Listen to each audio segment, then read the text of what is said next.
विदेश मंत्री इन दिनों यूरोप की यात्रा पर हैं और हमेशा की तरह जब विदेश मंत्री कूटनीतिक दबाव को मैनेज कर जाते हैं तब उनकी चर्चाएं फिर से होने लगती हैं। जैसे रशिया यूक्रेन जब हो रहा था उस समय पर जयशंकर साहब के द्वारा रशियन तेल खरीदकर जब जब यूरोप की यात्राएं की गई थी तो उनसे सवाल पूछे जाते थे कि आपको क्या लगता है कि भारत तेल खरीदकर क्या इस युद्ध में लोगों की जान नहीं ले रहा है। तो तब भी जयशंकर साहब कहते थे कि भाई हम तेल खरीदते हैं तो दुनिया में तेल की कीमत स्थिर रहती है। एस जयशंकर साहब इस बार भी हैं वहां पर, तो फिर भी इनसे यही सवाल होने थे कि साहब क्या आपको नहीं लगता भारत फिर से स्ट्रेट ऑफ हॉर्मुज से तेल आने देकर ईरान को मजबूत कर रहा है? क्या ईरान की पावर को भारत नहीं मान रहा है? क्या भारत अमेरिका के आह्वान की जगह ईरान के साथ चला गया है क्या? ये सवाल होने थे।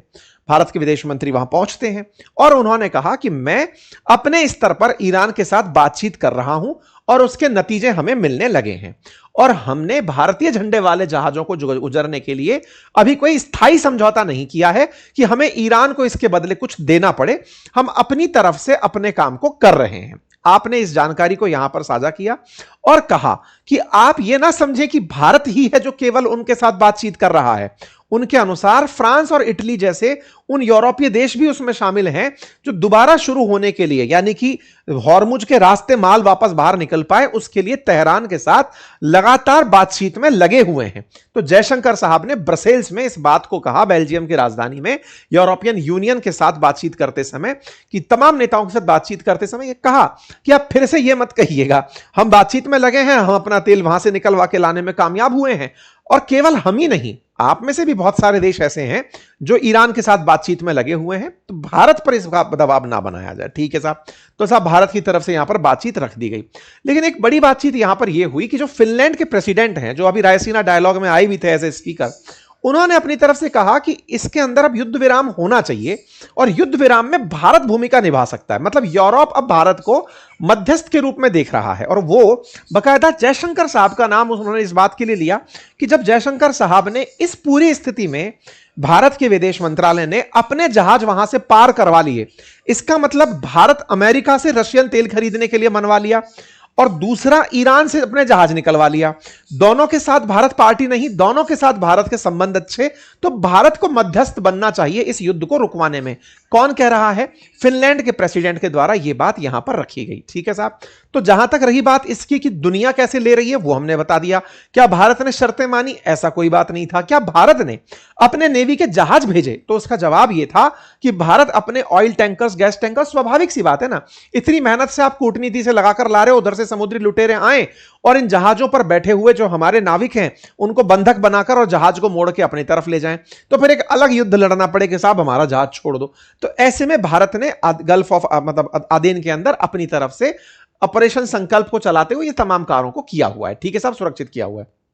और भारत लगातार अपने जो लोग फंसे हुए हैं इन पश्चिम एशिया के देशों में उनको लगातार निकालने के प्रयास में लगा हुआ है।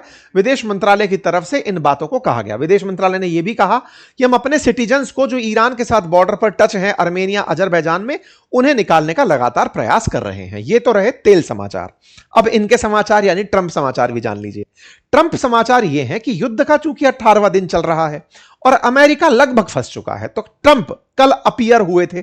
कल हमने जानकारी भी दी थी कि साहब ट्रंप ने खुद दुनिया भर के देशों से हेल्प मांगी है, कोई हेल्प देने नहीं आ रहा है। कल भी मैंने ये सेशन किया था कि कनाडा मना कर चुका है, नाटो कंट्रीज मना कर चुके हैं। तो ट्रंप इस बात पर प्रतिक्रिया देने बाहर आए थे।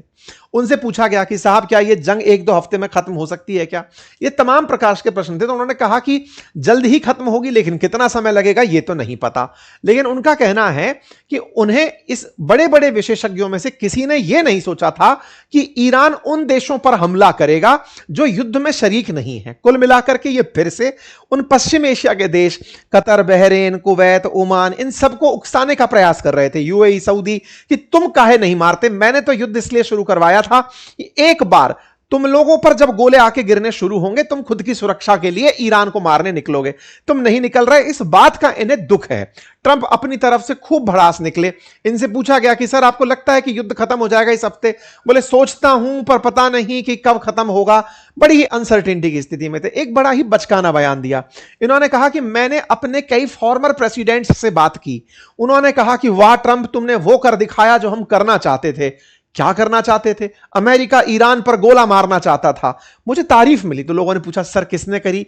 बाइडेन ने करी, बुश ने करी, क्लिंटन ने करी, ओबामा ने करी, किसने? बोले नहीं नहीं नाम नहीं बताऊंगा। तो ये खुद की मर्जी से न्यूज बनाए कि मुझे पूर्व राष्ट्रपतियों ने शाबाशी दी है, लेकिन ऐसा कुछ निकलकर नहीं आया। सवाल पूछे गए लेकिन इन सभी चीजों के अंदर मना होता गया। कोई बात नहीं साहब। इन्होंने कहा कि मैं मानता हूं कि मैंने बहुत पहले ही कहा था कि ओसामा बिन लादेन एक बार अमेरिका पर हमला करेगा। मुझे पता था कि स्ट्रेट ऑफ हॉर्मुज को ये लोग वेपन बनाएंगे। ये लोग बड़े इंटेलिजेंट हैं, इन लोगों का आईक्यू बहुत अच्छा है। इन्होंने कहा कि ये पूरी तरह से ईरान वाले एक बड़ा चेस का गेम खेल रहे हैं। It's a very high level chance, the highest. I am dealing with very smart players, these are smart people, they don't get these otherwise. When you deal with some of these people you know who you are dealing with, high level intellect, high very high IQ people। क्योंकि इन्हें लगा था कि इतनी मार कुटाई खाने के बाद वो लोग सरेंडर करने की स्थिति में आ जाएंगे कि सर अब हम युद्ध नहीं लड़ेंगे, अब आप रहने दीजिए, आपको जो करना है करने दीजिए। लेकिन उन्होंने अमेरिका को वहां घेर कर मारा जहां पानी कम था, यानी स्ट्रेट ऑफ हॉर्मुज में। ठीक है, ऐसा क्यों बोल रहा हूं? क्योंकि इन्हें लगा था कि नाटो के अन्य सहयोगी इस बात के लिए आगे आएंगे कि अमेरिका युद्ध में गया है तो चलो हम चलते हैं। अमेरिका यह भूल गया था कि नाटो का जो अनुच्छेद 5 है उसके अंदर यह लिखा गया है कि अगर किसी देश पर हमला होता है तो हम सब साथ आएंगे, ना कि ये कि कोई देश दूसरे देश पर हमला करने जाएगा तो हम सब साथ जाएंगे। दोनों में अंतर है। ट्रंप इस गलतफहमी में रह गए तो इन्होंने नाटो की दुहाई दे डाली और इन्होंने कहा कि दुनिया के देशों ने, नाटो के कंट्रीज ने जो इतनी कम सहयोग देकर के नाटो को सरवाइव करा रहे हैं, अमेरिका ट्रिलियंस ऑफ डॉलर खर्च करता है। मैं तो पहले कहता ही था कि एक दिन अमेरिका को यह सोचने पर विवश होना पड़ेगा कि नाटो में अमेरिका औरों की मदद करता है या अमेरिका की ये लोग मदद करते हैं। मैंने दिखा दिया कि अमेरिका की कोई मदद नहीं करता। अबे हर बार तुम युद्ध करने जाते हो, कोई यूरोपियन देश युद्ध करने नहीं जाता है। हर बार तुम युद्ध में घुस जाते हो और तो और तुम उनको लूट लेते हो। खैर, इसका भाई साहब खूब गजब तरीके से मीम बना, खूब बढ़िया तरीके से इसके रील्स बने। सबसे जब ये मदद मांग रहे हैं कोई मदद नहीं दे रहा है। और तो और जेलेंस्की के नाम पर एक वीडियो वायरल होता है जिसमें जेलेंस्की इनके मजे लेते हुए दिखाई देते हैं कि साहब रहने दो डोनाल्ड, आपकी हम कोई मदद नहीं करेंगे। कुल मिलाकर के अमेरिका क्यों यह काम शुरू किया इसके अब जवाब देने की स्थिति में नहीं है। दुनिया के बहुत से युद्ध इन्होंने लड़े होंगे, चाहे इराक वॉर हो, अफगानिस्तान हो, अक्सर वहां ये जवाब नहीं दे पाते थे।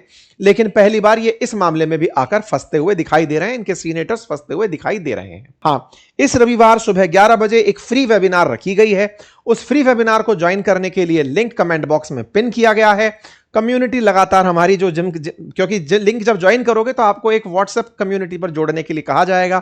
आप जब उसको क्लिक करके ज्वाइन करेंगे, अगर आप नहीं कर पा रहे हैं बाय एनी चांस तो प्रतीक्षा करें, कल फिर से ट्राई कर लीजिएगा। कम्युनिटीज लगातार भरती जा रही हैं।